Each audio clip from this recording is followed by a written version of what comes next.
Class పీకినటువంటి సందర్భం ఇప్పుడు ఈ వార్తలు కూడా దాచేస్తున్నారు కదా, రాయట్లేదు కదా, అది కదా రాయడం ఒక ఎత్తు, రివర్స్ దాడి చేయడం ఒక ఎత్తు, ఎదురు దాడి చేయడం ఒక ఎత్తు. ఇందులో 2 రోజుల తర్వాత కేసు కట్టారు అంటే అంతకంటే రాక్షసత్వం మరొకట్లేదు.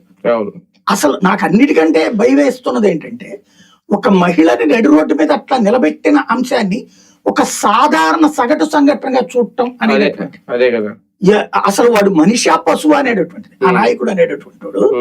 ఇంకోటి అసలు ఇప్పుడు ఎట్లా ఉంది దీంట్లో, మనం పోలీసింగ్ ఒకటే చూస్తున్నాం, ఓవరాల్ వ్యవస్థ పంపుకి అతనికి ఏంటి సంబంధం? అసలు 10,000 లంచం ఇతను ఎందుకు అడిగాడు? పంపు ఏదో వేశారు, ఈవిడ మోటార్ పెట్టుకుంది, ఎప్పటి నుంచినో ఉంది, ఇప్పుడు కొత్తగా వేసాక కూడా ఉంది.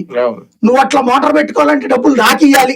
అంటే ఏంటి, ఏరియాలు వీళ్ళు దత్తత తీసేసుకున్నారా, కొనేసుకున్నారు. అంటే ఆ ఏరియా నాయకుడు చెప్పినట్టు ఆ ఏరియాలో జనానికి రేపు మంచినీళ్ళు ఉండాలో లేదో కూడా వీళ్ళు డిసైడ్ చేస్తారనమాట.